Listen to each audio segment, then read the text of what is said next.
Martin Harris got a certification from a literary professor saying that the characters and translation from Joseph's plates were true.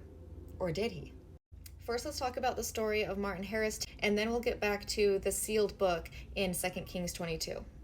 This story comes from the 1838 church history, saying that Professor Charles Anthon gave Martin Harris a certification to show the people that the characters and the translation were true.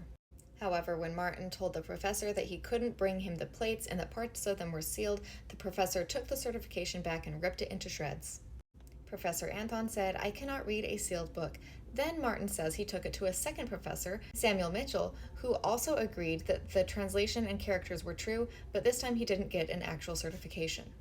That's a lot of critical information that had never been mentioned in any church history before.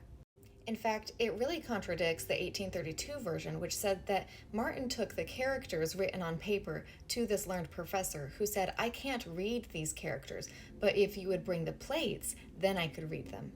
This said nothing about the professor reading and certifying the translation and saying that they were all correct. It said that he couldn't read it initially from the paper at all and just wanted to see the plates, and that he couldn't read sealed plates.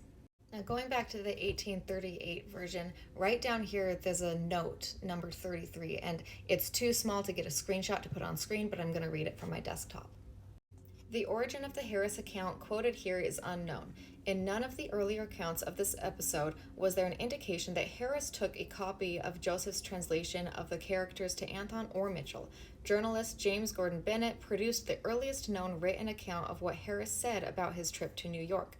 According to Bennett, Harris told lawyer Charles Butler that Anthon said that he did not know what language they were and referred Harris to Mitchell. The latter compared them with other hieroglyphs, thought them to be very curious, and they were the characters of a nation now extinct, which he named. Harris then revisited Anthon, who put some questions to him and got angry with Harris. According to two later accounts by Anthon, Mitchell referred Harris to Anthon, who concluded that the story of the gold plates was a scheme to cheat the farmer of his money and declined to give Harris a written statement. Now we'll get to the second part of this, which refers to Isaiah 29. Apparently, after Martin Harris came home and said that the professors wouldn't translate it because they couldn't read a sealed book, he gave it back to Joseph and said, "Here, you translate it." And here, Joseph says, "I cannot, for I am not learned, but the Lord had prepared the spectacles for to read the book thereof." And he said, because this happened, the prophecy in Isaiah 29 was fulfilled. Now, I'm wondering, why would Joseph be so surprised or say, "Hey, I can't translate this," when he had already translated it? What it really sounds like is a fabricated story using phrases from Isaiah 29 to claim that he had fulfilled the prophecy. Now, you're thinking that the book found in 2 Kings 22 couldn't have fulfilled Isaiah 29 because it doesn't say that it was sealed. And by the way, it was King Josiah, not King David. I think I did misspeak that once in that video.